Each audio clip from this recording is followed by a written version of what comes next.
So we've been joined today by Lars Jensen of SeaIntelligence Consulting, who's joining us today from Copenhagen. Hello, Lars. How are you? Great, thanks yourself, and thanks for inviting me. So tell me, generally, which way are shipping prices going in the next couple of months? What's going up? What's going down? Generally, right now, it appears, and this might sound somewhat counterintuitive to people who are active in the market, is that I would say shipping prices right now are fairly stable. The key word here being fairly, because obviously every week you see fluctuations. You always get these headlines with now the carriers have pushed through a rate increase and prices went up $120, or now rates were sliding again, now they're down $70. In the greater scheme of things, they are actually remarkably stable. And that does not just extend to right now. Just a few weeks ago, I actually sat down and analyzed this specifically on the Asia-Europe trade over the last 10 years. And what is found very, very clearly is that the freight rate development has stabilized dramatically compared to what it was a few years ago. And when you look deeper into some of the reasons for that, there's one thing that sticks out extremely clearly. That's the consolidation we've seen in the industry. The consolidation has helped create an environment whereby the remaining carriers are better able to manage supply and demand, and therefore also freight rates. It does not imply in any way, shape, or form that they use this consolidation to collude. But what it does imply is, just like any other major commoditized industry, once you reach a certain level of concentration, you can begin to stabilize prices because there are simply fewer players in the game. And nobody has an interest in truly rocking the boat. One of the things that we've talked about in the past is the effects of the low sulfur regulations. Have we seen the full effect of that yet in pricing? No, not at all. Not at all. I mean, the low sulfur effect is really only gonna hammer through from Q1 next year. It has been the topic of many discussions, especially for all contractual relationships that extend into 2020. But the real impact is not going to be neither seen nor felt until we get into Q1. Okay. There's been a lot of talk recently in the industry about Maersk's new strategy of vertical integration. How do we think that's going, and how's that going to benefit shippers in the long term? How do we think it's going? Well, that's a good question. I mean, if you look at the Q2 results that were coming out from Maersk, overall, I would take the view that it showed that on the liner side, Maersk did what Maersk usually does best. They become even more efficient at running their ships. The liner division did very well. There was not a lot of traction to be seen on the logistics side. I'm pretty sure Maersk would then argue that this is very early days. They only organized for this kind of setup in January, so to expect tangible results to come through already in Q2 is probably also a bit premature. How are shippers going to benefit? I'm not sure that is a question I can give a straight answer, because I would simply flip it back and say, which shippers? As probably everyone knows, if you've got 10 different shippers out there, you've probably got 15 different needs. So it's more a matter of, will Maersk be able to convince some of the beneficiary cargo owners that Maersk can provide them with a solution that is as good as going to a logistics provider somewhere? I would say the jury is out on that one. Let's keep in mind, it is not the first time or the second or the third time major carriers have tried to go down this path. Mm-hmm. The overall concept is sound. If you can control a larger part of the supply chain, you do have the opportunity of also both improving profit margins on the supplier side and also ideally get a more integrated supply chain up and running on the shipper side. So the concept is sound. The key, as everything here, is how well are you able to execute it? And the reason I mentioned that carriers have tried this multiple times before clearly also imply, I believe, that the other times the carriers have done it, the execution part has not exactly been conducive to this kind of strategy. So the key interesting aspect to look here is, is Maersk able to then execute this one differently than the other times? And it's simply too early yet to pass judgment on. Okay. So, I was at a conference recently in Mumbai run by Journal of Commerce, and they were looking at technology in shipping. And there was quite a lot of talk about TradeLens and the attempts to monetize it. How do you think that one's going to play out in the long term? TradeLens specifically? Or similar attempts or similar platforms. Okay. I mean, if we don't talk TradeLens specifically, but similar platforms, over time, I would expect we're going to see the emergence of a few different platforms. I do not believe we're going to see the emergence of a single platform that will rule the world. Simply because you're not going to be able to get all providers to coalesce around one and the same solution. And secondly, with hundreds of thousands of different cargo owners out there, it is inconceivable that a single platform will be sufficiently versatile to cater for everything. There will always be different needs. So I rather see what we're going to see is we're going to see the emergence of standards, which is an extremely boring topic, but is absolutely necessary. And then we're going to see the emergence of a number of different, I'm not sure even platforms are the right word, but let's use the word platforms. We're going to see the emergence of a number of different platforms that will cater for different needs. And the end point of that is no platform will rule it, but there's going to be one common feature across all platforms. They will all feed off the same underlying digital standards. We're going to get to the point where once the standards are there, if you have a platform that does not match with the standards, you're just not going to be successful, because I'm going to have a number of stakeholders that need to collaborate also across platforms. Yeah. Do you think there's a scope for a player to do what Ericsson did with Bluetooth in the telecoms market and create a platform and effectively give the IP away or make the IP freely available so that no one else had to go through the process of inventing a different version of it? I'm not sure I have a good answer for that because I'm not sufficiently familiar with what Ericsson did. Oh, well, this is such. What they did is Ericsson invented Bluetooth, and knowing that someone else was sooner or later going to have to invent something similar. So a short distance radio application. They just said to the marketplace, you're welcome to use this license free. And that any changes, the basic, I suppose nowadays it's considered to be sort of the standard in the IT world to give away your code. But they just said, we don't want to spend millions developing a platform that, disappears like Betamax did. Yeah, I think the closest comparison you get to that one is actually what the carriers are now trying to do through the, what's it called, the DCSA.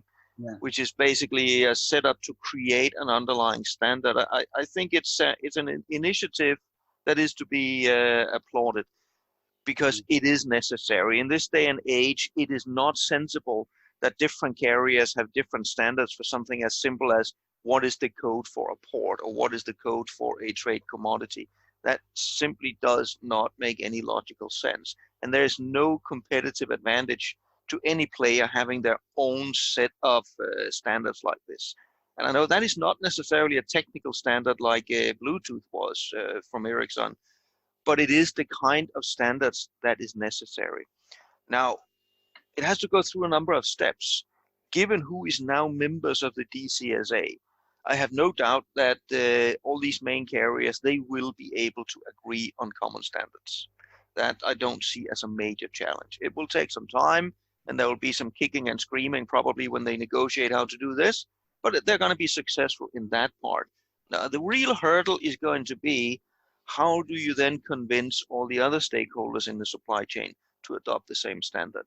And that includes not only the cargo owners, it's also the logistics providers, it's the ports and terminals, it's the customs authorities, it is the banks, it is everyone who is a stakeholder into the supply chain. That's going to be the real challenge, because let's also face it, some of these stakeholders have their own standards, and they have much better experience in driving through standards within their own industries. So the success of failure here of the DCSA also rests on whether they make sure they focus on creating standards that are specific to this industry. That would be great. If they try to expand that set of standards into areas that are already covered by other standards in other industries, let's say they wanted to introduce a new standard into the banking world, then they're going to face probably an insurmountable hurdle. Yes, I can see that being a big. Which sort of brings me on to the other topic that that was being kicked around quite a lot last week in Mumbai, which was how does blockchain going to. The other topic that was being kicked around in Mumbai was blockchain. Is it going to work? Is it time that everyone got with the program, or should we all be playing a waiting game and seeing what how it all plays out? I would say neither of those two solutions would be the right approach. Is there a major breakthrough just around the corner, so you're going to see large-scale, rapid uptake and application of blockchain in this industry? I don't think so. And that's actually not unique just to this industry. I think that goes across all industries. On the other hand, does that mean we should just pull back, sit on our hands and do nothing? I believe that would also be a dangerous approach. I'm still with blockchain reminded very much of the early attempts on internet adoption during, let's say, the late 80s, early 1990s, where it was beginning to become apparent that this holds fantastic potential. There was a lot of ideas in terms of what could this be used for, but the technology and the application of it was just not mature enough for large-scale application. However, that did not mean that the right strategy was to sit back and do absolutely nothing, because like with everything else in technology, once the train starts moving, it's going to be difficult to jump on board. So I would rather place myself in between those two and say the right approach would probably be not to hope on any rapid development where your business plan over the next 12 or 24 months is intricately linked to a blockchain success. That would be very, very dangerous to do. But it should also be from the perspective that once this train starts moving, you want to have somebody in your organization that has some experience in terms of what is this beast? How do we deal with it? How does it match our existing systems and processes to have some sort of know-how on that part? That takes time to build up. I think, I don't know if you know Eric Johnson of Journal of Commerce, he was making the point, which I thought was quite interesting, was he was saying that blockchain, the applications that people are talking about in terms of blockchain are quite interesting, but he felt that the real opportunity was going to come in the finance sphere for shippers, particularly for small shippers who are plagued with cash flow problems arising out of, tracking down letters of credit and acceptance from consignees. And his view was that that was the conversation that was going to be very interesting, is how do people apply blockchain to the finance end of shipping?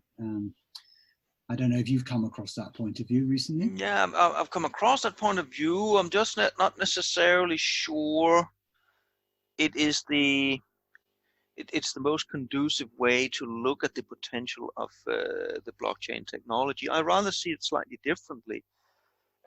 For me, the key part of the opportunity really long-term in blockchain lies in how do we keep track of who owns what and when. Where still in this industry, we are tied to the old legacy of the bill of lading for both good and bad reasons, which is again a 150-year-old technology we use to keep track of who owns what and when. And knowing who owns what, that of course is a prerequisite for even before you start talking about financing, because you always need some collateral. How do you put this up? And blockchain, at least as a technology, clearly has the promise of being very good at exactly that part of who owns what and when. So I'd rather see it from that perspective and say that is where the key to using blockchain in this industry starts. So, let's talk about trade wars. It's been all over the press. Right now, the G20 are breaking up their meeting in the south, in southern France right now. The G7. G7, yeah. I lose track of how many meetings and how many that Donald Trump's managed to upset. Mind you, Donald Trump's now got two competitors in the upsetting wars, isn't he? He's got Johnson and Bolsonaro, who exactly seem to have made it their mission to be rude to people. So clearly, it's catching. So trade wars, it's still bubbling away. How's it from a shipping perspective? How's it shaping up? How are the trade wars impacting so far? The interesting part is, for now, I would actually venture the interesting comment of saying not all that much as you would think, at least not yet. The challenges are multiple. First of all, analyzing exactly how trade wars will impact, i.e. forecasting how the impact is going to be, is next to a futile exercise presently for two reasons. First of all, when you look at least containerized trade, I can't remember in the last couple of decades that we had any trade wars that come close to the scope of what we have here. So trying to learn from past experiences here is going to be extremely difficult. Secondly, forecasting the impact of this would require forecasting also what are some of the next steps that they're going to take in this trade war. And even to the point of forecasting, will the US president even implement what he says he's going to implement? And at least history from the last 18 months show you can't even trust that. That being said, if you then look at the impact, we already had a significant impact from the trade war last year. That caused an unprecedented strong peak on the Trans-Pacific. Now, interestingly enough, the carriers responded, and that was back to what I was mentioning before on capacity management. They responded very quickly, in this case by putting in added capacity when it was needed.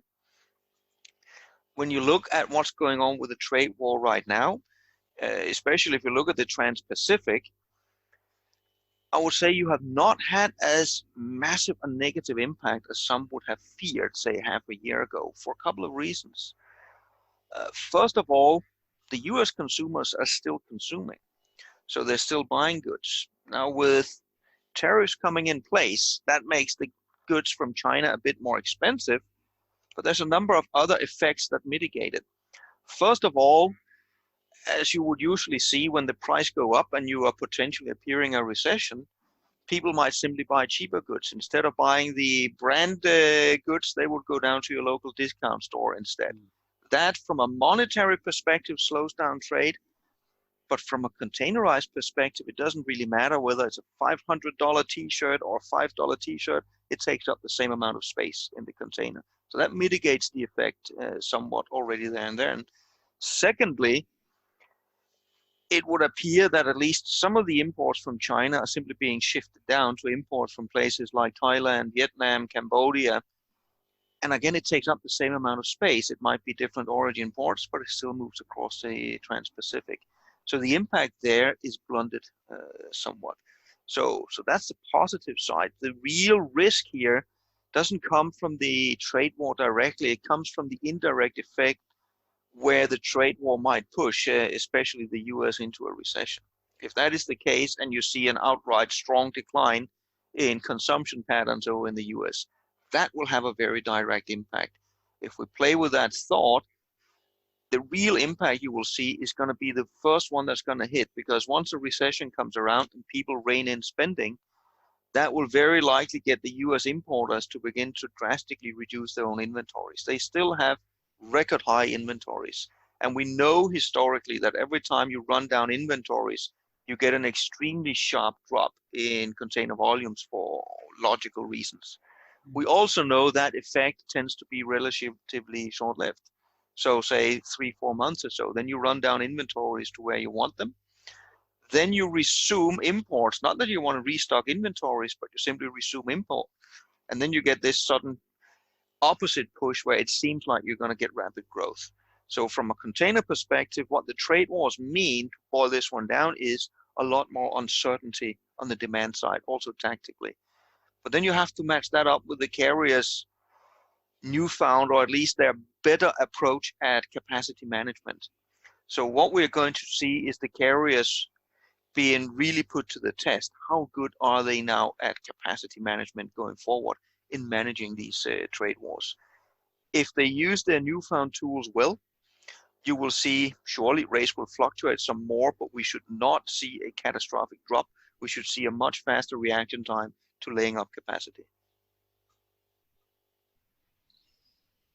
And of course, we can't have a conversation right now without mentioning the Brexit word. I'm sitting here in the UK, you're sitting in Europe. How do you think that one's going to play out with regard to shipping? I'm still not hearing very much about how things like customs and documentation will be managed. Am I right in thinking that it's an awfully confusing picture for most shippers and for most carriers? It is a confusing picture, and here's the problem. I mean, let's just imagine the few weeks after Brexit.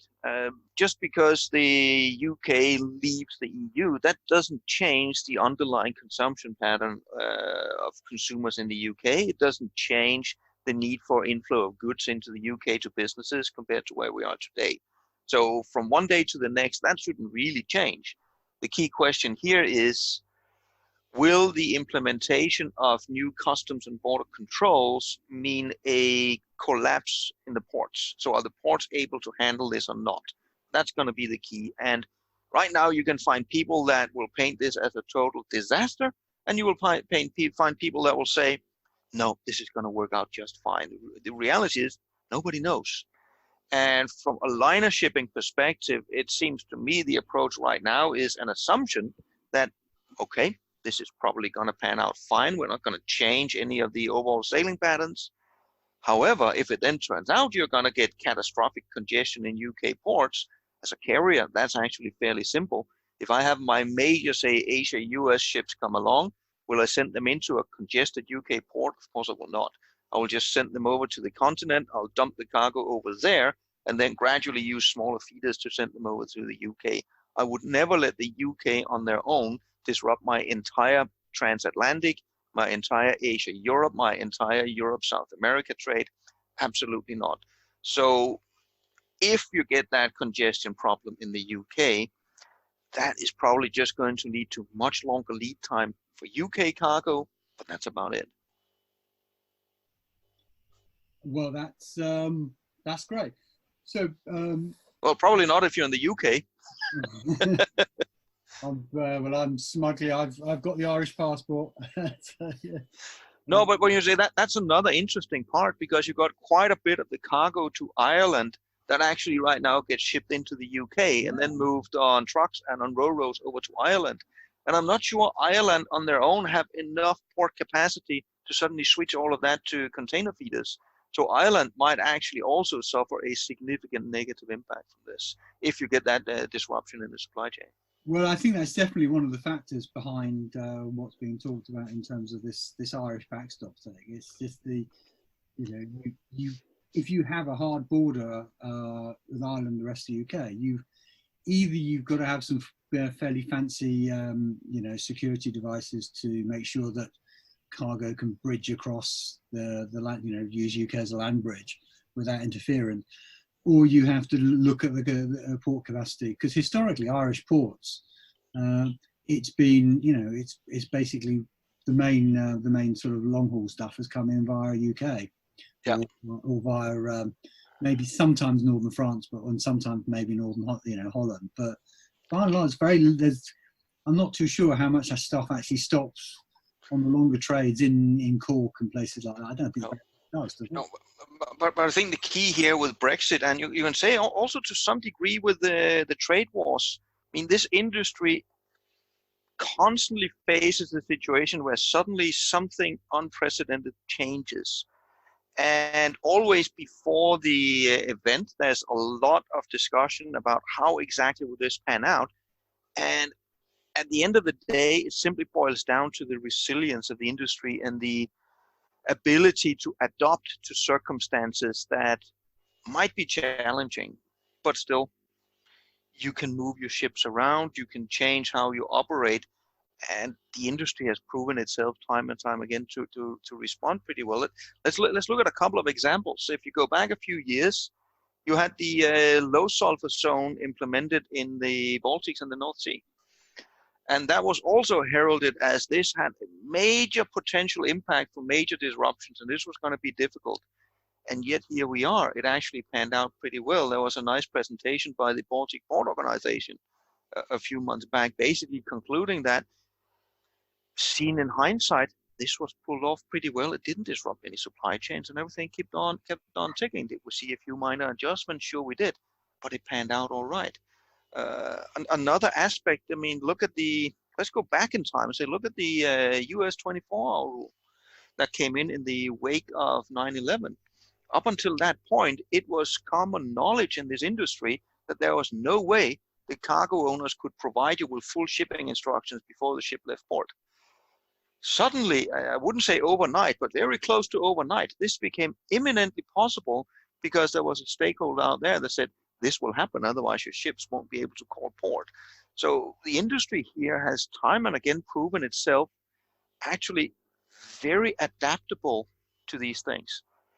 If I was to be a bit critical of the industry's ability to adapt, is very often some of these developments, they are known years and years and years in advance, yet nobody takes any tangible action until the last possible moment. So surely the industry could save itself a lot of grief by beginning to adapt a lot earlier than necessary. But that being said, it is a very adaptable industry whenever it's forced to be.